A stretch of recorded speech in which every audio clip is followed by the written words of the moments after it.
আমেরিকার চোখের ওপর চোখ রেখে তাদের সমস্ত সামরিক দম্ভকে চূর্ণ করে মধ্যপ্রাচ্যের নতুন ভূ রাজনীতিতে এক অপরাজেয় নায়ক হিসেবে আবির্ভূত হয়েছে ইরান। নিউ ইয়র্ক টাইমসের এক বিস্ফোরক প্রতিবেদন বিশ্বমঞ্চে তোলপাড় সৃষ্টি করেছে, যা প্রমাণ করে যে ওয়াশিংটনের দীর্ঘদিনের বিশ্বস্ত আরব মিত্র সৌদি আরবও এখন আমেরিকার দিক থেকে মুখ ফিরিয়ে নিচ্ছে। হরমুজ প্রণালীকে কেন্দ্র করে ইরানের অনমনীয় অবস্থান এবং তেহরানের সামরিক শক্তির কাছে আমেরিকার চরম কৌশলগত আত্মসমর্পণ মধ্যপ্রাচ্যের ক্ষমতার ভারসাম্যকে চিরতরে বদলে দিয়েছে। মার্কিন প্রেসিডেন্ট ডোনাল্ড ট্রাম্পের রক্তচক্ষু আর ন্যাটোর পরোক্ষ প্রচ্ছন্ন হুমকিকে তুড়ি মেরে উড়িয়ে দিয়ে ইরান আজ এক নতুন ইতিহাস লিখছে। ট্রাম্পের ব্যর্থ অপারেশন প্রজেক্ট ফ্রিডম ও ইরানের জয়। হরমুজ প্রণালী বিশ্বের মোট জ্বালানি তেলের প্রায় 20%, যার বুক চিরে পরিবাহিত হয়। এই কৌশলগত জলসীমার ওপর নিজের একক নিয়ন্ত্রণ বজায় রেখে ইরান প্রমাণ করেছে কেন তারা এই অঞ্চলের আসল পরাশক্তি। গত 4 মে ইরানকে কোণঠাসা করতে এবং তাদের বাণিজ্যিক জাহাজ চলাচলের পথ অবরুদ্ধ করার উদ্দেশ্যে মার্কিন যুক্তরাষ্ট্র সাড়ম্বরে চালু করেছিল অপারেশন প্রজেক্ট ফ্রিডম। মার্কিন রণতরী ও যুদ্ধবিমান দিয়ে ইরানকে ভয় দেখানোর এক বড় সড়ো ছক কষেছিলেন ডোনাল্ড ট্রাম্প। কিন্তু ট্রাম্পের সেই আস্ফালন 48 ঘন্টাও টেকেনি। ইরানকে আক্রমণ করার জন্য আমেরিকার প্রয়োজন ছিল সৌদি আরবের আকাশসীমা। ট্রাম্পের ধারণা ছিল ওয়াশিংটনের এক ইশারায় রিয়াদ তাদের আকাশ উন্মুক্ত করে দেবে। কিন্তু মধ্যপ্রাচ্যে ইরানের শক্তিমত্তা এবং তেহরানের পাল্টা আঘাত হানার ক্ষমতাকে সৌদি আরব এতটাই সমীহ করে যে যুবরাজ মোহাম্মদ বিন সালমান মার্কিন বাহিনীকে সৌদি আকাশসীমা ব্যবহারে স্পষ্ট না বলে দেন। খোদ ট্রাম্প প্রথম দিন থেকে উপর্যুপরি ফোন করতে থাকেন এমবিএসকে। এমনকি মার্কিন ভাইস প্রেসিডেন্ট জেডি ভ্যান্স, জামাতা জারেড কুশনার এবং জাতীয় নিরাপত্তা উপদেষ্টা মার্কো রুবিও একযোগে রিয়াদের উপর প্রচণ্ড কূটনৈতিক চাপ সৃষ্টি করেন। কিন্তু ইরানের ক্ষেপণাস্ত্র ও সামরিক শক্তির ভয়ে ভীত সৌদি আরব আমেরিকার পক্ষে গিয়ে তেহরানের সাথে কোনো নতুন যুদ্ধে জড়ানোর সাহস দেখায়নি। ফলস্বরূপ শুরু হওয়ার মাত্র 48 ঘন্টার মধ্যে লেজ গুটিয়ে অপারেশন প্রজেক্ট ফ্রিডম বন্ধ করতে বাধ্য হয় ট্রাম্প প্রশাসন। এটি ছিল ওয়াশিংটনের ওপর তেহরানের এক বিশাল মনস্তাত্ত্বিক ও কৌশলগত বিজয়। সৌদি আরব এবং অন্যান্য উপসাগরীয় দেশগুলো এখন খুব ভালো করেই বোঝে যে ইরানকে চটিয়ে আমেরিকার উপর ভরসা করা মানে নিজেদের ধ্বংস ডেকে আনা। রিয়াদের সরকারি কর্মকর্তারা এখন প্রকাশ্যেই আমেরিকাকে এক অপ্রত্যাশিত অংশীদার এবং উপসাগরীয় অঞ্চলের জন্য একটি নিরাপত্তা ঝুঁকি হিসেবে বিবেচনা করছেন। ইরান কেবল সামরিক ময়দানেই নয়, টেবিলের কূটনীতিতেও মার্কিন পক্ষকে এক হাত দেখেছে। 2023 সালে চীনের মধ্যস্থতায় রিয়াদের সাথে ঐতিহাসিক কূটনৈতিক সম্পর্ক জোড়া লাগানোর পর থেকে তেহরান মধ্যপ্রাচ্যে নিজের অবস্থানকে আরও সুসংহত করেছে। সম্প্রতি মার্কিন চাপ উপেক্ষা করেই সৌদি পররাষ্ট্রমন্ত্রী বেইজিং সফর করেছেন এবং হরমুজ প্রণালী থেকে শুরু করে ইরানের নিজস্ব ক্ষেপণাস্ত্র কর্মসূচি ও আঞ্চলিক স্থিতিশীলতার বিষয়ে তেহরানের সাথে সরাসরি আলোচনা চালিয়ে যাচ্ছেন। আমেরিকা যেখানে ইরানের পারমাণবিক কর্মসূচি নিয়ে ব্যস্ত, ইরান সেখানে নিজের আঞ্চলিক স্বার্থ ও প্রভাবকে সুনির্দিষ্ট এজেন্ডার মাধ্যমে রিয়াদের কাছে অগ্রাধিকার পাইয়ে দিয়েছে।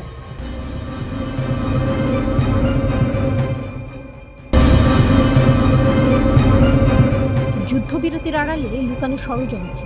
ট্রাম্প কি নতুন যুদ্ধের ফাঁদ পাচ্ছেন? শান্তির কথা বলছেন এক হাতে, আরেক হাতে সাজাচ্ছেন যুদ্ধের নীল নকশা। ডোনাল্ড ট্রাম্প কি সত্যিই খেলছেন মাইন্ড গেম? যুদ্ধবিরতির চুক্তির আড়ালে কি লুকিয়ে আছে ইরানের বিরুদ্ধে সর্বাত্মক যুদ্ধের এক গোপন পরিকল্পনা? স্থল অভিযান চালিয়ে ইরানের সমৃদ্ধ ইউরেনিয়াম ছিটিয়ে নেওয়ার ছক কষছে কি ওয়াশিংটন?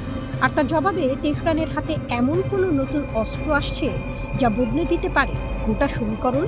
আন্তর্জাতিক সংবাদ মাধ্যমে উঠে এসেছে এক চাঞ্চল্যকর তথ্য।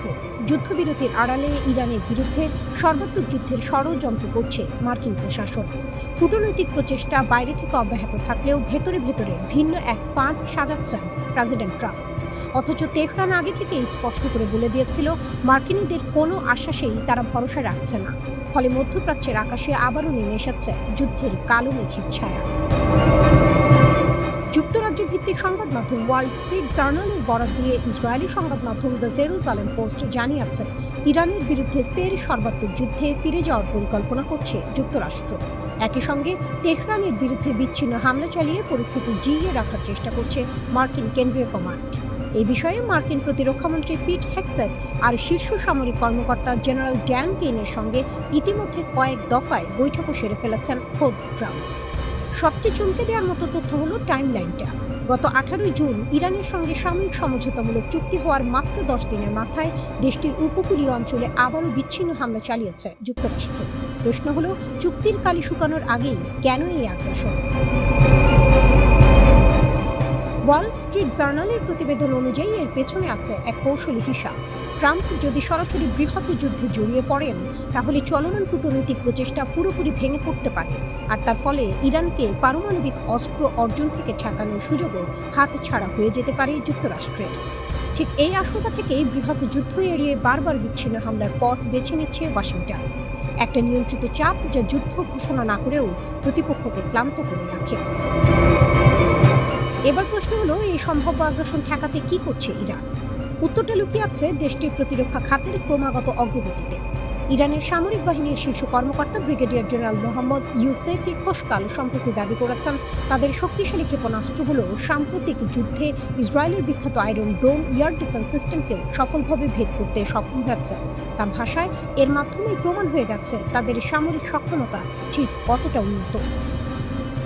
যুদ্ধক্ষেত্র উপযোগী অত্যাধুনিক ড্রোন আর দ্রুত গতির ক্ষেপণাস্ত্র তৈরি এখন ইরানের কাছে নিয়মিত এক চর্চায় পরিণত হয়েছে।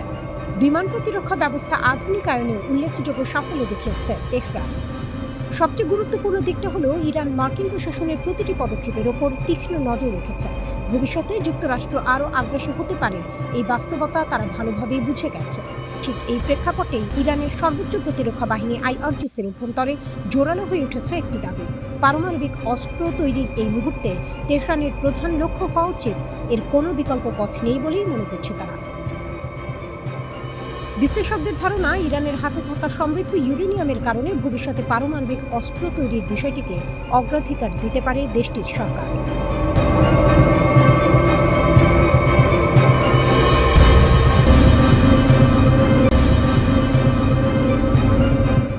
2 ঘন্টা।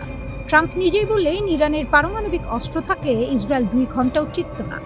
এই একটি বাক্য বদলে দিয়েছে সব হিসেব। মার্কিন প্রেসিডেন্ট নিজের মুখে স্বীকার করলেন ইরান কতটা শক্তিশালী, আর সেই স্বীকারোক্তির পরদিনই জানা গেল যুক্তরাষ্ট্র তেহরানের সঙ্গে চুক্তি করতে বসেছে। প্রশ্ন একটাই, কে জিতল? 40 দিনের যুদ্ধ, শূন্য সাফল্য। পরিকল্পনা ছিল পরিষ্কার, ইরানের পারমাণবিক স্থাপনা ধ্বংস করো, ইউরেনিয়াম মজুদ শেষ করো, হুমকি চিরতরে মিটিয়ে দাও। 40 দিন চেষ্টা করেছে যুক্তরাষ্ট্র ও ইসরায়েল একসঙ্গে পূর্ণ শক্তিতে, ফল শূন্য। লক্ষ্য পূরণ হয়নি, উল্টো ইরানের সামরিক বাহিনী মধ্যপ্রাচ্যে যুক্তরাষ্ট্রের অন্তত 21টি সামরিক ঘাঁটি ধ্বংস করেছে। 21টি, এটা পরাজয় নয়, এটা বার্তা। ইউরেনিয়াম, 10টি বোমার কাঁচামাল। আইএইএ বলছে, ইরানের কাছে এখন যে পরিমাণ সমৃদ্ধ ইউরেনিয়াম আছে তা দিয়ে অন্তত 10টি পারমাণবিক অস্ত্র তৈরি সম্ভব। শর্ত একটাই, 60% মাত্রার ইউরেনিয়াম 90% উন্নীত করতে হবে। কতটা সময় লাগবে সেটা করতে? বিশ্লেষকরা বলছেন, বেশি নয়। নেতানিয়াহু বলেছিলেন, ইরান পারমাণবিক অস্ত্র বানাতে সফল হলে ইসরায়েলের অস্তিত্ব বিপন্ন, তাই লড়াই চালিয়ে যাওয়ার ঘোষণা দিয়েছিলেন। ইউরেনিয়াম ধ্বংস না হওয়া পর্যন্ত যুদ্ধ থামবে না, কিন্তু থামতে হলো। ট্রাম্পের মোড়, হঠাৎ সব বদলে গেল। ট্রাম্প বললেন, ইরানের সঙ্গে সমঝোতা হবে। 19 জুন জেনেভায় চূড়ান্ত চুক্তি, এবং সঙ্গে যোগ করলেন, নেতানিয়াহু একজন কঠিন মানুষ, ইরানের সঙ্গে চুক্তির জন্য ইসরায়েলের কৃতজ্ঞ থাকা উচিত, কারণ ইরানের পারমাণবিক অস্ত্র থাকলে ইসরায়েল 2 ঘন্টাও টিকত না। মার্কিন প্রেসিডেন্টের মুখে এই কথা, ইসরায়েলের জন্য এটা সমর্থন নয়, এটা সতর্কবার্তা। ট্রাম্প ইসরায়েলকে রক্ষা করছেন না, ট্রাম্প আমেরিকার স্বার্থ রক্ষা করছেন। চুক্তিতে কি থাকছে কি থাকছে না, ট্রাম্প জানিয়েছেন নতুন চুক্তি নিশ্চিত করবে ইরান কেবল বেসামরিক কাজে ইউরেনিয়াম সমৃদ্ধ করতে পারবে, সামরিক খাতে নয়। শুনতে বড় মনে হচ্ছে, কিন্তু ফাঁকটা কোথায়? ক্ষেপণাস্ত্র কর্মসূচি। ইরানের মিসাইল তৈরি বন্ধের কোনো শর্ত এই চুক্তিতে নেই বলেই সংবাদ মাধ্যমগুলো জানাচ্ছে। হরমুজ প্রণালীর নিয়ন্ত্রণ নিয়েও আলোচনা হচ্ছে, কিন্তু ক্ষেপণাস্ত্র সেটা বাদ। ইসরায়েল এটা জানে, তাই প্রতিরক্ষামন্ত্রী ইসরায়েল কাটস বললেন, ইরান যাতে ভবিষ্যতে পারমাণবিক অস্ত্র না বানাতে পারে সেজন্য আমরা স্বাধীনভাবে পদক্ষেপ নিতে পারি। অর্থাৎ ইসরায়েল আমেরিকার চুক্তির বাইরে নিজের পথে হাঁটবে, একা। কিন্তু একা পারবে? ইরানের হাতে কি আছে? শুধু ইউরেনিয়াম নয়, ইরানের হাতে আছে হাজার হাজার ব্যালিস্টিক মিসাইল, ড্রোন বহর, প্রক্সি নেটওয়ার্ক, হিজবুল্লাহ, হুতি, ইরাকি মিলিশিয়া এবং হরমুজ ও বাব আল মান্দাব 2 প্রণালীর উপর কৌশলগত নিয়ন্ত্রণ। 40 দিনের যুদ্ধে ইরান ভাঙেনি, বরং পাল্টা আঘাত করেছে। মার্কিন ঘাঁটি ধ্বংস করেছে এবং আলোচনা টেবিলে এসেছে নিজের শর্তে। এটাই ইরানের শক্তি। জেনেভার পর কি? 19 জুন চুক্তি হলে মধ্যপ্রাচ্যে সাময়িক স্থিরতা আসতে পারে, কিন্তু মূল প্রশ্ন থেকে যাচ্ছে। ইরানের ক্ষেপণাস্ত্র থাকছে, ইউরেনিয়াম মজুদ থাকছে, প্রক্সি নেটওয়ার্ক থাকছে, শুধু একটা কাগজে সই হবে। ট্রাম্প চুক্তি ব্যর্থ হলে আবার হামলার হুমকি দিয়েছেন, কিন্তু 40 দিনে যা পারেননি, পরে কিভাবে পারবে? ইরান সেই হিসাবও জানে। 2 ঘন্টা। ট্রাম্পের মুখ থেকে বেরিয়ে আসা এই দুটো শব্দ আসলে পুরো একটা যুদ্ধের সারাংশ। ইসরায়েল লড়েছে, আমেরিকা লড়েছে, 40 দিন আগুন জ্বলেছে। শেষে টেবিলে বসতে হলো ইরানের শর্তে।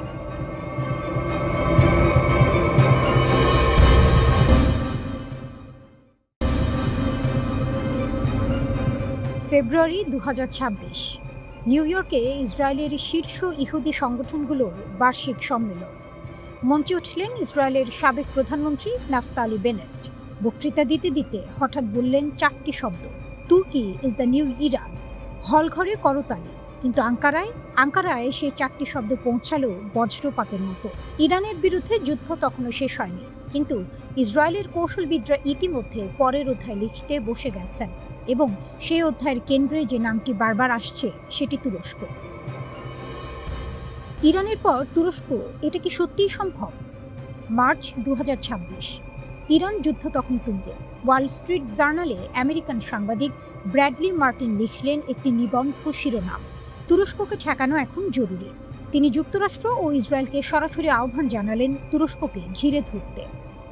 একই সময়ে আমেরিকান এন্টারপ্রাইজ ইনস্টিটিউটের সিনিয়র ফেলো এবং সাবেক পেন্টাগন কর্মকর্তা মাইকেল রুবিন সরাসরি তুর্কি ভাষায় টুইট করলেন, 2036 সালে আঙ্কারা কি 2026 সালের তেহরানের মতো হবে? তারপর একটা নিবন্ধ লিখলেন, F-16 ধ্বংস করো, ইসরায়েল তুরস্কে প্রি-এম্পটিভ স্ট্রাইক চালাতে পারে। এটা আর একজন বিশ্লেষকের মতামত নয়, একটার পর একটা কণ্ঠ, একটার পর একটা প্রতিষ্ঠান, সবাই একই দিকে আঙুল তুলছে। তুরস্ক কেন হঠাৎ এত বড় হুমকি? ভূ রাজনৈতিক বিশ্লেষক মাহমুদ আল্লুস এই প্রশ্নের উত্তরে 3টি কারণ চিহ্নিত করেছেন। 2011 সালের পর মধ্যপ্রাচ্যে ক্ষমতার পুনর্বিন্যাস হয়েছে। সেই শূন্যতায় তুরস্ক যে গতিতে আঞ্চলিক প্রভাব বিস্তার করছে, সিরিয়া, লিবিয়া, সোমালিয়া, কাতার, সেটা ইসরায়েলকে সরাসরি কৌশলগত চ্যালেঞ্জে ফেলছে। পূর্ব ভূমধ্যসাগর, এই জলপথ এখন দুটো প্রতিযোগী স্বপ্নের যুদ্ধ দেশ। তুরস্ক মনে করে ইসরায়েল গ্রিস ও দক্ষিণ সাইপ্রাসকে সাথে নিয়ে তুর্কি প্রভাব ঠেকানোর জোট বানাচ্ছে। এই জলসীমায় গ্যাস, বাণিজ্য পথ এবং সামরিক অবস্থান সবই বাজিতে। সিরিয়া, যেখানে 2 প্রতিদ্বন্দ্বী মুখোমুখি। মাহমুদ আল্লুস বলছেন, তুরস্ক ও ইসরায়েলের আসল লড়াই এখন সিরিয়ার মাটিতে। তুরস্কের কাছে সিরিয়া শুধু একটি প্রতিবেশী দেশ নয়, এটি ঐতিহাসিক, সাংস্কৃতিক, ধর্মীয় এবং ভৌগোলিক সংযোগের এক জটিল জাল। সিরিয়ার ভবিষ্যৎ রচনায় আঙ্কারার প্রভাব স্বাভাবিকভাবেই গভীর। ইসরায়েলের লক্ষ্য সীমিত, শুধু নিরাপত্তা। হিজবুল্লাহ দুর্বল থাকুক, ইরানের করিডোর বন্ধ থাকুক, সীমান্ত শান্ত থাকুক, কিন্তু সিরিয়ায় তুর্কি সৌদি সহযোগিতা বাড়ছে। নতুন বাণিজ্য পথ তৈরি হচ্ছে, তুরস্ক থেকে সিরিয়া ও জর্ডান হয়ে উপসাগরীয় দেশগুলো পর্যন্ত। এরদোয়ানের তুরস্ক কিন্তু শুধু বক্তৃতা দিচ্ছে না, গত 2 দশকে তুরস্ক তার প্রতিরক্ষা শিল্পকে আমূল বদলে দিয়েছে। একসময় তুরস্ক পুরোপুরি আমেরিকান অস্ত্রের ওপর নির্ভরশীল ছিল। 1974 সালে সাইপ্রাস সংকটের পর আমেরিকা অস্ত্র নিষেধাজ্ঞা দিল, সেটাই টার্নিং পয়েন্ট। তুরস্ক সিদ্ধান্ত নিল আর কারো মুখাপেক্ষী থাকবে না। অ্যাসেলসান, রকেটসান গড়ে উঠল। দেশীয় ড্রোন, ক্ষেপণাস্ত্র, যুদ্ধজাহাজ তৈরি শুরু হলো। 2025 সালে তুরস্কের প্রতিরক্ষা রপ্তানি পৌঁছেছে প্রায় $10 বিলিয়ন। বাইরাক্তার ড্রোন ইউক্রেনের আকাশে রাশিয়াকে নাকানি চুবানি খাইয়েছে, পৃথিবী দেখেছে। ন্যাটোর 2য় বৃহত্তম সামরিক শক্তি। বসফরাস ও দার্দানেলিসের নিয়ন্ত্রক, পৃথিবীর সবচেয়ে কৌশলগত ভৌগোলিক অবস্থানে বসে থাকা একটি দেশ। তাহলে কি যুদ্ধ হবে?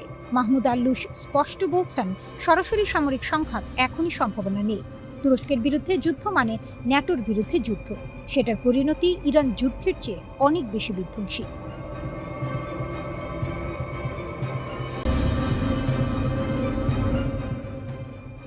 আমেরিকা হামলা করলো, ইসরায়েল হামলা করলেও গোটা পশ্চিমা দুনিয়া ঝাঁপিয়ে পড়ল। তবুও ইরান দাঁড়িয়ে আছে, শুধু দাঁড়িয়ে নেই, মাথা উঁচু করে দাঁড়িয়ে আছে। এই সংঘাতে 2 পক্ষের লক্ষ্য ছিল সম্পূর্ণ আলাদা। যুক্তরাষ্ট্রের জন্য এটা ছিল প্রভাব বিস্তারের খেলা, মধ্যপ্রাচ্যে নিজেদের আধিপত্য টিকিয়ে রাখার লড়াই, এই সাম্রাজ্যের ক্ষমতা প্রদর্শন। আর ইরানের জন্য এটা ছিল টিকে থাকার যুদ্ধ, মর্যাদা নিয়ে বেঁচে থাকার সংগ্রাম। নিজেদের অস্তিত্ব রক্ষার মহা পরীক্ষা। দুটো আলাদা লক্ষ্য, দুটো আলাদা ফলাফল। যুক্তরাষ্ট্র চেয়েছিল ইরানকে নতজানু করতে, পারেনি। ইরান চেয়েছিল মাথা উঁচু রেখেছে। বরং আজ ইরান নিজেকে প্রতিষ্ঠিত করেছে এক নতুন পরাশক্তি হিসেবে। ইতিহাসের এই মোড়টা বুঝতে হলে একটু গভীরে যেতে হবে। প্রথম মাস্টার স্ট্রোক, অসম যুদ্ধের কৌশল। ইরান জানতো সরাসরি যুদ্ধে টেকা সম্ভব নয়। মার্কিন ইসরায়েল যৌথ শক্তির সামনে প্রচলিত কায়দায় লড়াই করা মানে নিশ্চিত পরাজয়। তাই ইরান বেছে নিল ভিন্ন পথ, অসম যুদ্ধের কৌশল। এই কৌশলের মূল মন্ত্র একটাই, প্রতিপক্ষকে হঠাৎ ধ্বংস করতে হবে না, ধীরে ধীরে দুর্বল করে দিলেই চলে। ফোঁটা ফোঁটা জলে পাথর কাটে। ইরান ঠিক সেই কাজটাই করল। প্রতিটি হামলায় বড় ক্ষতি নয়, কিন্তু প্রতিটি হামলায় একটু একটু করে শত্রুর শক্তি ক্ষয়, একটু একটু করে মনোবল ভাঙা, একটু একটু করে বার্তা পাঠানো, ইরানকে শেষ করা যাবে না। এই কৌশলে ইরান বেশ ভালোভাবেই সফল হয়েছে। দ্বিতীয় মাস্টার স্ট্রোক, মোজাইক প্রতিরক্ষা। ইরানের আরেকটি অসাধারণ কৌশলের নাম মোজাইক প্রতিরক্ষা ব্যবস্থা। সাধারণত একটি দেশের প্রতিরক্ষা কাঠামো কেন্দ্রীয়ভাবে নিয়ন্ত্রিত হয়। মাথায় আঘাত করলে পুরো শরীর অসাড় হয়ে যায়, এটাই শত্রুর কৌশল। ইরান এই ফাঁদে পা দেয়নি। সে তার প্রতিরক্ষা কাঠামো পুরো দেশব্যাপী আলাদা আলাদা ব্লকে ছড়িয়ে দিয়েছে। একটা অংশ আক্রান্ত হলেও বাকি অংশ সক্রিয় থাকে। একটা ব্লক ধ্বংস হলেও অন্য ব্লক প্রতিরোধ বজায় রাখে। পুরো ব্যবস্থাটা যেন একটি জীবন্ত মোজাইক চিত্র। একটি টুকরো সরিয়ে নিলেও বাকি ছবি অক্ষুণ্ণ থাকে। সর্বাধুনিক মার্কিন সমরাষ্ট্র ইরানের কিছু স্থাপনা ধ্বংস করতে পেরেছে, কিন্তু ইরানের মূল মনোবলে বিন্দুমাত্র আঁচড় কাটতে পারেনি। তৃতীয় মাস্টার স্ট্রোক, আকাশের নতুন অস্ত্র। ইরান শুধু রক্ষণেই থেমে থাকেনি, আক্রমণেও নেমেছে, এবং সেই আক্রমণ দেখে পুরো বিশ্ব হতবাক। ইরানের ড্রোন আর ক্ষেপণাস্ত্র সক্ষমতা এখন এমন পর্যায়ে পৌঁছেছে যা যে কোনো প্রতিরক্ষা ব্যবস্থাকে ভেদ করে ধ্বংসাত্মক হামলা চালাতে পারে। মধ্যপ্রাচ্যে মার্কিন লক্ষ্যবস্তু আর ইসরায়েলি বিভিন্ন স্থাপনায় একের পর এক আঘাত হেনাচ্ছে ইরান। আর এই সক্ষমতা ইরান কিনে আনেনি, বাইরে থেকে পেয়েও আসেনি, সম্পূর্ণ নিজস্ব একাগ্রতায় অর্জন করেছে। চতুর্থ মাস্টার স্ট্রোক, মিত্রের জাল। একা লড়েনি ইরান, আঞ্চলিক মিত্রদের নিয়ে গড়েছে এক অদৃশ্য সামরিক জাল। লেবাননের হিজবুল্লাহ, ইয়েমেনের হুথি গোষ্ঠী, ইরাকের মিলিশিয়া বাহিনী, সিরিয়ার রেজিস্ট্যান্স ফোর্স। প্রতিটি মিত্র ভিন্ন মাটিতে লড়ছে, প্রতিটি মিত্র শত্রুর শক্তি ক্ষয় করছে ভিন্ন কায়দায়। আর বাইরের মিত্রের কথা আলাদা করে বলার দরকার নেই। চীন আর রাশিয়া ইরানের পাশে আছে, এটুকু বললেই যথেষ্ট। ইতিহাসের রায়, যুক্তরাষ্ট্র বিজয়ী হয়নি। সর্বশক্তি দিয়েও ইরানকে বাগে আনতে পারেনি মার্কিন ইসরায়েল শক্তি। আর এই ব্যর্থতাই পাল্টে দিয়েছে পুরো ভূ রাজনীতির সমীকরণ। মাইন পুঁতে রাখা সুরক্ষা, আমেরিকার ঘুম কেড়ে নিল ইরান। তেহরানের রাত তখন গভীর। ইস্পাহানের পারমাণবিক স্থাপনার ভেতরে চলছে এক নীরব যুদ্ধ। বাইরে থেকে কেউ জানছে না কি হচ্ছে। স্যাটেলাইট শুধু দেখতে পাচ্ছে ধ্বংসস্তূপের উপর নতুন ছাদ উঠছে, টানেল বন্ধ হচ্ছে, আর মাটির নিচে পুঁতে রাখা হচ্ছে প্রাণঘাতী মাইন। ইরান চুপ করে বসে নেই। ইরান প্রস্তুত হচ্ছে যে চালে চমকে গেল গোটা দুনিয়া। ট্রাম্পের হুমকি ছিল সরাসরি, বলেছিলেন ইরানের ইউরেনিয়াম হয় জব্দ হবে, নয়তো ধ্বংস হবে। মার্কিন সামরিক বাহিনী মে মাসের মাঝামাঝি স্থল অভিযানের পরিকল্পনাও করেছিল, কিন্তু সেই অভিযান হয়নি। কারণ ইরান এমন এক খেলা খেলেছে যা কেউ আশা করেনি। ইস্পাহানের বিধ্বস্ত ভবনগুলোতে নতুন ছাদ উঠেছে। গোয়েন্দা সূত্র বলছে ভেতরের টানেলগুলো ইরান নিজেই ধ্বংস করেছে, শত্রুর নজর এড়াতে, নিজের ইউরেনিয়াম নিজেই সরিয়ে ফেলতে। আর সবচেয়ে বড় চাল, প্রবেশপথে পুঁতে রাখা হয়েছে মাইন। এখন সেখানে ঢোকা মানে মৃত্যুর মুখে হাঁটা।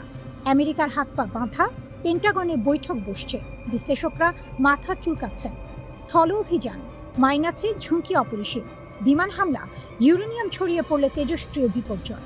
কূটনৈতিক চাপ, ইরান এখন দর কষাকষির আসনে। ট্রাম্প নিজে ফক্স নিউজে স্বীকার করেছেন ইরানের স্থাপনায় কি হচ্ছে তারা জানেন, কিন্তু সেখানে পৌঁছানোর উপায় নেই। বিশ্বের সবচেয়ে শক্তিশালী সামরিক বাহিনী এখন দাঁড়িয়ে আছে একটি মাইনফিল্ডের সামনে, হাত গুটিয়ে। এটাই ইরানের কৌশলের সাফল্য। ইরান কেন এটা করল? দেয়ালে পিঠ ঠেকে গেলে মানুষ সবচেয়ে বিপজ্জনক হয়ে ওঠে। ইরান বুঝেছিল আলোচনা টেবিলে তাদের হাত দুর্বল। পারমাণবিক স্থাপনা উন্মুক্ত থাকলে যে কোনো মুহূর্তে আমেরিকা বা ইসরায়েল সেটা দখল বা ধ্বংস করতে পারে। তাই তারা পাল্টে দিল সমীকরণ। ইউরেনিয়াম এখন আর শুধু তাদের সম্পদ নয়, এটা তাদের ঢাল। যতক্ষণ এই ইউরেনিয়ামের নাগাল পাওয়া যাচ্ছে না, ততক্ষণ ইরানকে কোনো শর্তে বাধ্য করা যাবে না। মাইন পুঁতে দিয়ে ইরান মূলত বলে দিয়েছে, আমাদের সাথে আলোচনায় বসো, নয়তো কিছুই পাবে না। চুক্তির পথ কতটা কঠিন? মার্কিন এক কর্মকর্তা ইঙ্গিত দিয়েছেন ইরান হয়তো ইউরেনিয়াম হস্তান্তরের কোনো চুক্তির দিকে এগোচ্ছে। কিন্তু শর্তের ফারাক বিস্তর। আর এখানেই লুকিয়ে আছে সবচেয়ে বড় ভয়।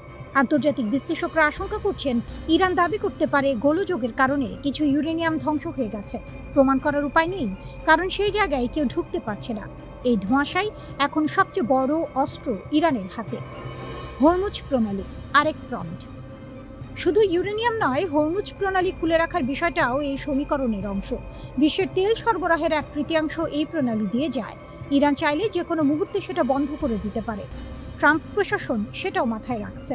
মানে শুধু পারমাণবিক ইস্যু নয়, পুরো মধ্যপ্রাচ্যের ভূ রাজনীতি এখন একটি সুতোয় ঝুলছে। এরপর কি হবে? যদি চুক্তি হয়, সেই ইউরেনিয়াম বের করা হবে দীর্ঘ ও বিপজ্জনক প্রক্রিয়া। ভারী খনন যন্ত্র লাগবে, মাইন অপসারণ করতে হবে, তেজস্ক্রিয় পদার্থ সুরক্ষিতভাবে পরিবহন করতে হবে।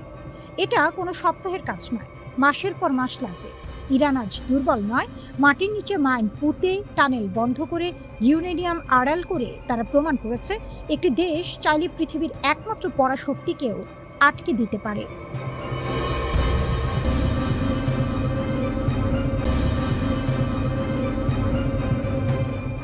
লিতানি নদীতে পড়ল ইসরায়েলি অহংকার। হিজবুল্লাহর ডাবল ট্যাপ ড্রোন হামলায় কাঁপছে তেল আবিব। দক্ষিণ লেবাননের লিতানি নদী এখন আর কোনো সাধারণ জলধারা নয়, ইসরায়েলি ডিফেন্স ফোর্সের জন্য এক মৃত্যু ফাঁদ। হিজবুল্লাহর একের পর এক নিখুঁত ও প্রাণঘাতী হামলায় চূর্ণ বিচূর্ণ তেল আবিবের দম্ভ। মাঠ পর্যায়ে লড়ছে হিজবুল্লাহ, কিন্তু এই রণকৌশলের আসল মাস্টারমাইন্ড কে? আসল নায়ক কিন্তু পর্দার আড়ালে থাকা পারস্যের সিংহ ইরান।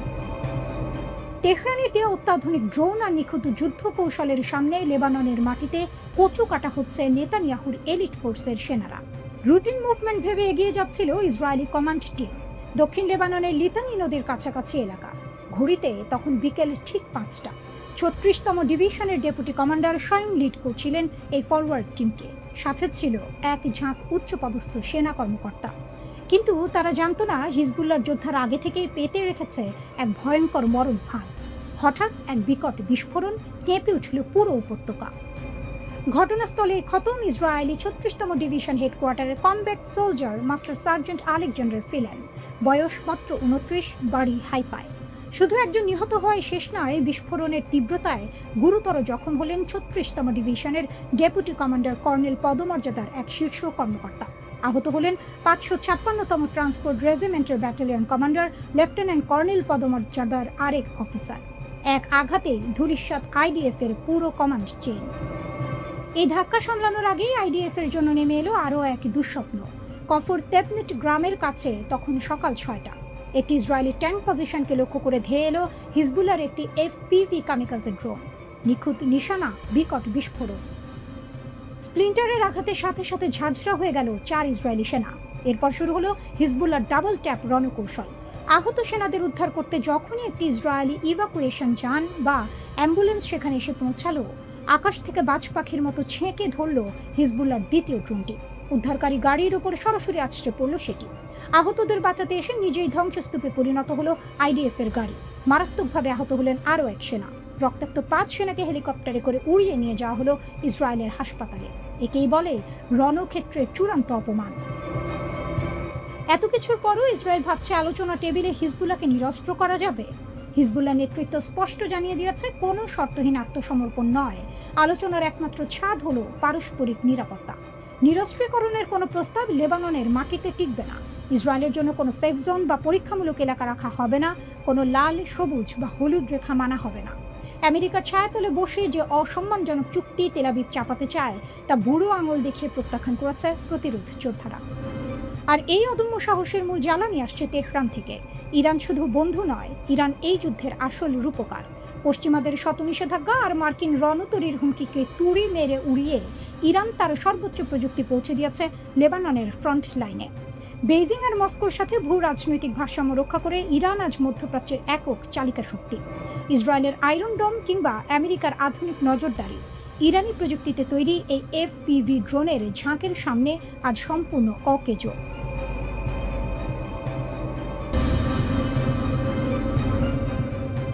ট্রিগারে আঙুল, ইরানের সেই অস্ত্র যা এখনো দেখায়নি তেহরান। যুদ্ধ থেমে গেছে, কিন্তু বন্দুকের নল এখনো ঠান্ডা হয়নি। মধ্যপ্রাচ্যের আকাশে এখন যে নীরবতা, সেটা শান্তির নীরবতা নয়, এটা পরবর্তী ঝড়ের আগের স্তব্ধতা।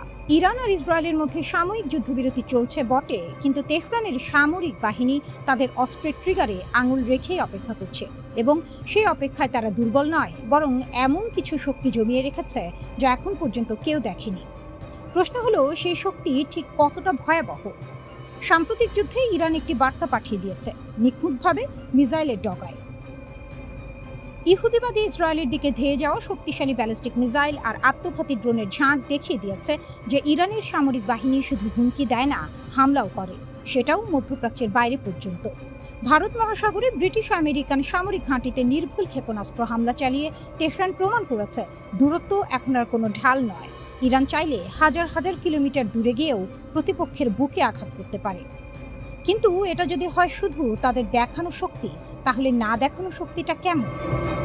ইরানের সশস্ত্র বাহিনীর ব্রিগেডিয়ার জেনারেল আহমদ রেজা পুরোদস্তান সম্প্রতি এমন একটি কথা বলেছেন যা গোটা মধ্যপ্রাচ্যের কান খাড়া করে দিয়েছে।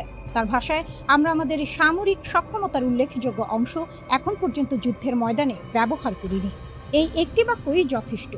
একটি দেশ যদি এতটুকু শক্তি দেখে ইসরায়েলকে কোণঠাসা করে ফেলে আর তারপর বলে এটা তার পূর্ণ শক্তিও না, তাহলে বিষয়টা শুধু কৌশলগত বিবৃতি নয়, এটি একটি সতর্কবার্তা।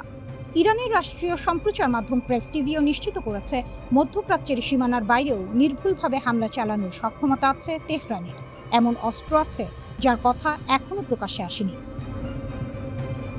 আইসিবিএম সেই ভয়ের নাম। ইসরায়েলের প্রধানমন্ত্রী বেনিয়ামিন নেতানিয়াহু বারবার দাবি করে আসছেন, ইরান আন্তঃমহাদেশীয় ব্যালিস্টিক মিসাইল বা আইসিবিএম তৈরির পথে অনেক দূর এগিয়ে গেছে। আইসিবিএম হলো সেই ক্ষেপণাস্ত্র যা একটি মহাদেশ থেকে আরেক মহাদেশে আঘাত করতে পারে, যেটা বহন করতে পারে পারমাণবিক ওয়ারহেডও। তেহরান সরকারিভাবে এই দাবি স্বীকার বা অস্বীকার কোনোটাই করেনি, কিন্তু এই নীরবতাটাই আসলে সবচেয়ে বড় উত্তর। কারণ যে দেশ নিজের শক্তি প্রকাশ করতে ভালোবাসে না, সেই দেশ সাধারণত হয় দুর্বল অথবা অনেক বেশি শক্তিশালী। এবং ইরানের সাম্প্রতিক কর্মকাণ্ড দেখে দ্বিতীয়টি ভাবার সম্ভাবনাই বেশি। কারণ যে দেশ নিজের শক্তি প্রকাশ করতে ভালোবাসে না, সে দেশ সাধারণত হয় দুর্বল অথবা অনেক বেশি শক্তিশালী, এবং ইরানের সাম্প্রতিক কর্মকাণ্ড দেখে দ্বিতীয়টির সম্ভাবনাই বেশি। পারমাণবিক কার্যক্রম যেখানে মাথা নত নেই। যুক্তরাষ্ট্র হরমুজ প্রণালীতে সামরিক চাপ দিয়েছে, ইরানের গুরুত্বপূর্ণ সামরিক স্থাপনায় বোমা হামলা চালিয়েছে। উদ্দেশ্য একটাই, ইরানের পারমাণবিক কার্যক্রম থামানো, কিন্তু থামেনি। তেহরানের পক্ষ থেকে পরিষ্কার বার্তা এসেছে, কোনো চাপের কাছে মাথা নত করবে না ইরান। পারমাণবিক কার্যক্রম চলবে, ক্ষেপণাস্ত্র কর্মসূচি চলবে, আর যুক্তরাষ্ট্রের অযৌক্তিক দাবি মানার প্রশ্নই আসে না। এটা শুধু কথার যুদ্ধ নয়, ইরান প্রতিটি চাপের জবাব দিয়েছে পাল্টা শক্তি প্রদর্শন করে। আমেরিকা ভেবেছিল বোমায় ভেঙে পড়বে ইরানি মনোবল, কিন্তু শত্রুপক্ষকে অবাক করে দিয়ে তেহরান প্রমাণ করেছে চাপে মানুষ ভাঙে, ইরান শক্ত হয়। পরের যুদ্ধে কি হবে? জেনারেল পুরোদস্তান আরও বলেছেন, যুদ্ধবিরতির আগে ইরানের সব ক্ষেপণাস্ত্র প্রস্তুত ছিল, ট্রিগারে আঙুল ছিল, শুধু যুক্তরাষ্ট্রের চাপে ইসরায়েল পিছু হটেছিল বলেই সেদিন সর্বাত্মক হামলা হয়নি। কিন্তু ইহুদিবাদীরা যদি আবার আগ্রাসন দেখায়, তখন কোনো দেরি নেই।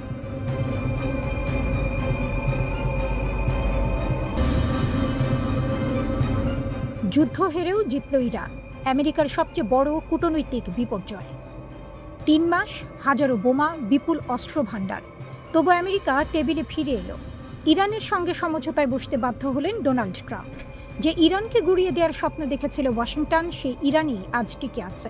শুধু টিকে নয়, মাথা উঁচু করে দাঁড়িয়ে। এটাই সবচেয়ে বড় গল্প। কেউ ভাবেনি ইরান পারবে। 28 ফেব্রুয়ারি যুদ্ধ শুরু হলো। ওয়াশিংটন ও তেল আবিবের হিসাব ছিল পরিষ্কার, দ্রুত সামরিক অভিযান, ইরানের ক্ষমতা কাঠামো ভেঙে পড়বে, শাসন ব্যবস্থায় আসবে বড় পরিবর্তন। যুদ্ধ শেষ হবে দ্রুত, কিন্তু ইরান সেই হিসাব উল্টে দিল। আঘাত এলো, পাল্টা আঘাত গেল। আরব প্রতিবেশী মার্কিন ঘাঁটি ইসরায়েল, ইরান কাউকে ছাড়েনি। হরমুজ প্রণালী বন্ধের হুমকি দিল, বিশ্ব অর্থনীতি কেঁপে উঠল। আমেরিকার প্রতিরক্ষা কর্মকর্তারা বারবার দাবি করলেন ইরানের সামরিক সক্ষমতা ধ্বংস হয়ে গেছে। পরে সেই দাবি অতিরঞ্জিত বলেই প্রমাণিত হলো। ইরান ভাঙেনি, খামেনি গেলেন, ব্যবস্থা গেল না। সবচেয়ে বড় দাবা চাল ছিল এটি। সর্বোচ্চ নেতা আয়াতুল্লাহ আলী খামেনি নিহত হলেন, তার ঘনিষ্ঠ সহযোগীরাও। ওয়াশিংটন ভেবেছিল এরপর ইরানের ক্ষমতা কাঠামো টলে যাবে, বিশৃঙ্খলা নামবে, শাসন ভেঙে পড়বে। কিন্তু তেহরান প্রমাণ করলেও মাথা কাটলে শরীর মরে না। দ্রুত পুনর্গঠিত হল নেতৃত্ব। মোস্তফা খামেনি সর্বোচ্চ নেতার ছেলে এবং আইআরজিসির শক্তিশালী কমান্ডারদের হাতে ক্ষমতা এলো। বিবিসির বিশ্লেষণ বলছে, নতুন নেতৃত্ব আদর্শগতভাবে আগের মতোই দৃঢ়, ঝুঁকি নেয় আরও আগ্রাসী। শিরোচ্ছেদ করলেও ইরান ঘুরে দাঁড়ালো। হরমুজ বিশ্বের গলা চেপে ধরার অস্ত্র। এই একটি চাল দিয়ে ইরান পুরো বিশ্বকে জিম্মি করে রাখল। হরমুজ প্রণালী, পৃথিবীর প্রায় 20% তেল ও প্রাকৃতিক গ্যাস এই পথে যায়। পেট্রোকেমিক্যাল, সার, প্রযুক্তিপণ্য সবকিছু। ইরান এই পথ বন্ধ রাখলেও বিশ্ববাজারে তেলের দাম উথাল পাথাল হলো। আফ্রিকার দরিদ্র দেশগুলোতে সার সংকটের ঝুঁকি তৈরি হলো। খাদ্য সংকটের ছায়া পড়ল। একটা সামরিক শক্তি না হোক, কৌশলগত শক্তি দিয়ে ইরান পুরো বিশ্বকে চাপে রাখল। আমেরিকার মুখ পুরল কোথায় কোথায়। বিবিসির বিশ্লেষক জেরেমি বোয়েন যা বললেন সেটা কড়া। এই যুদ্ধ আমেরিকার প্রতিপক্ষদের নিরুৎসাহিত করার ক্ষমতা দুর্বল করেছে।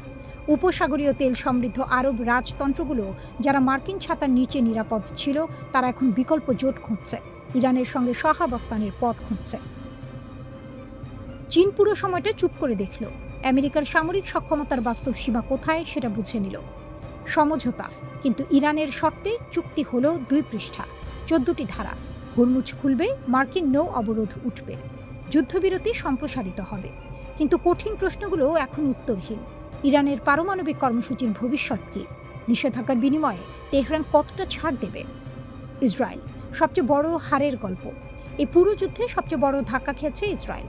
নেতানিয়াহু বলেছিলেন, সারা জীবন অপেক্ষা করেছেন ইরানের শাসন ব্যবস্থা ভাঙার জন্য। সেই সুযোগ এলো, কিন্তু কাজ হলো না। উল্টো এখন সমঝোতার আলোচনায় ইসরায়েলের আসনই নেই। চুক্তি থেকে বাদ পড়েছে তেল আবিব। দেশের ভেতরে নেতানিয়াহু এখন সমালোচনার ঝড়ে।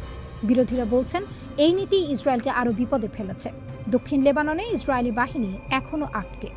হাজারো স্থাপনা ধ্বংস করেছে, কিন্তু বের হওয়ার পথ অনিশ্চিত।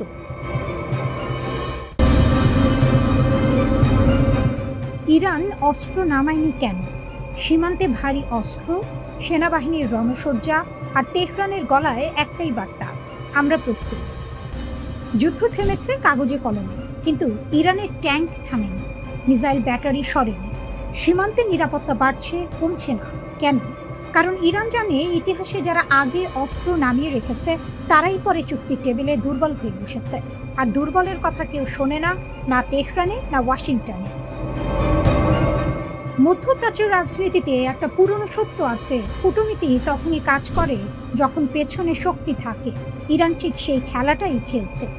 যুদ্ধবিরতি চলছে, যুক্তরাষ্ট্রের সঙ্গে আলোচনা চলছে, কিন্তু একই সময়ে ইরানের সেনাবাহিনী ঘোষণা দিয়েছে, যে কোনো মুহূর্তে পরিস্থিতি বদলে গেলে তারা সর্বশক্তি নিয়ে মাঠে নামবে। চুক্তি লঙ্ঘন হলে, যুদ্ধবিরতি ভাঙলে জবাব আসবে, তাৎক্ষণিক, কঠোর, কোনো দ্বিধা ছাড়াই। ইরানের 3 স্তম্ভ। ইরানের সেনাবাহিনীর সাম্প্রতিক বিবৃতিটা মনোযোগ দিয়ে পড়লে 3টি জিনিস স্পষ্ট হয়ে ওঠে। এই 3টি বিষয় আসলে ইরানের পুরো কৌশলের মেরুদণ্ড। প্রথমত, আত্মবিশ্বাস। বিবৃতিতে বলা হয়েছে, ইরানি জনগণের সাহসী প্রতিরোধ, সেনাবাহিনীর আত্মত্যাগ এবং সরকারের সমন্বিত প্রচেষ্টার কারণেই শত্রুপক্ষ শেষ পর্যন্ত ইরানের শক্তি স্বীকার করতে বাধ্য হয়েছে। এটা শুধু বিবৃতি নয়, এটা একটি জাতির মনোবলের ঘোষণা। বাইরের চাপে আমরা ভাঙিনি, বরং শত্রুই পিছু হটেছে। এই বার্তাটা তেহরান দেশের ভেতরে এবং বাইরে 2 জায়গাতেই দিতে চাইছে। দ্বিতীয়ত, সীমারেখা। ইরান পরিষ্কার করে দিয়েছে, স্বাধীনতা, সার্বভৌমত্ব এবং জাতীয় মর্যাদার প্রশ্নে কোনো আপোষ নেই। এই 3টি বিষয় ইরানের কাছে শুধু রাজনৈতিক ধারণা নয়, এগুলো অস্তিত্বের প্রশ্ন। 1979 সালের বিপ্লবের পর থেকে এই দর্শনই ইরানের পররাষ্ট্রনীতির মূল ভিত্তি। বিদেশি হস্তক্ষেপের বিরুদ্ধে প্রতিরোধ, এটা ইরানের জাতীয় পরিচয়ের অংশ হয়ে গেছে। তৃতীয়ত, সংস্কৃতি। বিবৃতিতে বলা হয়েছে, ইরানি জাতির মধ্যে ন্যায় বিচার, মর্যাদা ও প্রতিরোধের সংস্কৃতি তাদের সবচেয়ে বড় শক্তি। এই কথাটা খুব সহজ শোনালেও এর ভেতরে গভীর একটি বাস্তবতা আছে। অস্ত্র শেষ হতে পারে, গোলাবারুদ ফুরাতে পারে, অর্থনীতি চাপে পড়তে পারে, কিন্তু একটি জাতির সাংস্কৃতিক মনোবল ভাঙা অনেক কঠিন। ইরান সেই মনোবলকেই তার সবচেয়ে বড় অস্ত্র হিসেবে ব্যবহার করে আসছে দশকের পর দশক ধরে। ইরান ও যুক্তরাষ্ট্র এখন আলোচনার টেবিলে। লক্ষ্য আনুষ্ঠানিক চুক্তি, যুদ্ধ স্থায়ীভাবে বন্ধ করা। কিন্তু ইরানের স্মৃতি দীর্ঘ এবং সেই স্মৃতি তিক্ত। 2015 সালে বহু কষ্টে পারমাণবিক চুক্তি হয়েছিল, যাকে বলা হয় JCPOA। ইরান তার পারমাণবিক কার্যক্রম সীমিত করেছিল, বিনিময়ে নিষেধাজ্ঞা শিথিল হওয়ার কথা ছিল। কিন্তু 2018 সালে ডোনাল্ড ট্রাম্পের প্রশাসন একতরফাভাবে সেই চুক্তি থেকে বেরিয়ে গেল। শুধু বেরিয়ে গেল না, নতুন করে কঠোর নিষেধাজ্ঞা চাপানো হলো ইরানের ওপর। সর্বোচ্চ চাপ নীতির নামে ইরানের অর্থনীতিকে কোণঠাসা করার চেষ্টা হলো। সেই অভিজ্ঞতার পর ইরান কি চোখ বন্ধ করে বিশ্বাস করবে? না, এটাই স্বাভাবিক। কোনো দেশে একবার প্রতারিত হওয়ার পর দ্বিতীয়বার নিরাপত্তার গ্যারান্টি ছাড়া এগোয় না। তাই কূটনীতি চলুক, কিন্তু সেনাবাহিনী প্রস্তুত থাকুক। কলম চলুক, কিন্তু কামান ঢাকা থাকুক না। এটাই তেহরানের নীতি, এটাই তেহরানের বেঁচে থাকার কৌশল। এটাই স্বাভাবিক। কোনো দেশে একবার প্রতারিত হওয়ার পর দ্বিতীয়বার নিরাপত্তার গ্যারান্টি ছাড়া এগোয় না। তাই কূটনীতি চলুক, কিন্তু সেনাবাহিনী প্রস্তুত থাকুক। কলম চলুক, কিন্তু কামান ঢাকা না থাকুক। এটাই তেহরানের নীতি, এটাই তেহরানের বেঁচে থাকার কৌশল।